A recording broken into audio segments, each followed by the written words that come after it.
The SNP leader clashed publicly with Theresa May after the Prime Minister hailed the move as an expression of the UK's post-Brexit sovereignty and independence.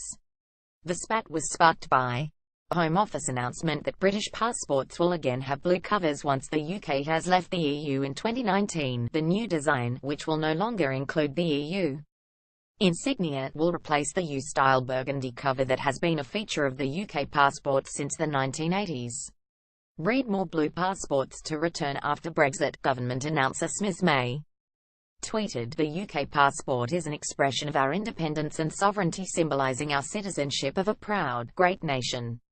That's why we have announced that the iconic blue passport will return after we leave the European Union in 2019. Read more: Ruth Davidson claims of treachery over Brexit should concern us all, that prompted Ms Sturgeon to tweet back, "The open, inclusive, civic, internationalist Scottish independence movement that I'm so proud to be part of could not be further removed from this insular, inward-looking, blue passport-obsessed nonsense. Never has stopped the world. Scotland wants to get on," felt more relevant. Announcing the change, Home Office Minister Brandon Lewis said the new passport would be the most high-tech and secure we have ever seen. It follows the announcement earlier this year of a £490 million contract to redesign and produce a new version of the document.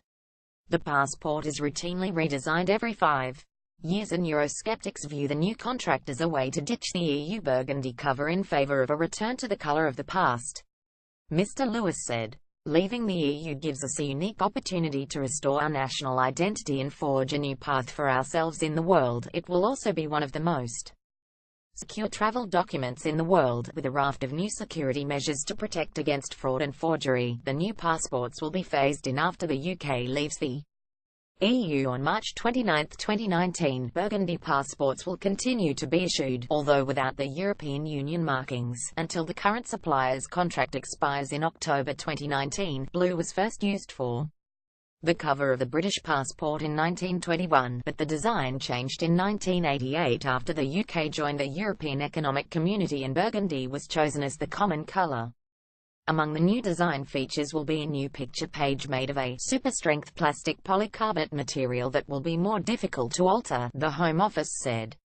The move was warmly welcomed by Brexit supporters, with Tory MP Andrew Rosindale describing it as a great Christmas present for the British people. He told the Press Association, "For 30 years, we've had a passport which had to be harmonised with the rest of the EU.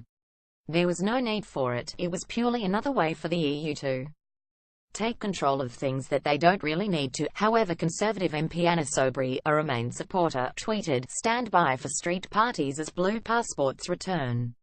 Not sure they'll make up for broken leave promise of extra £350 million a week for NHS." Read more: Scottish history timeline from 1054 to 2014.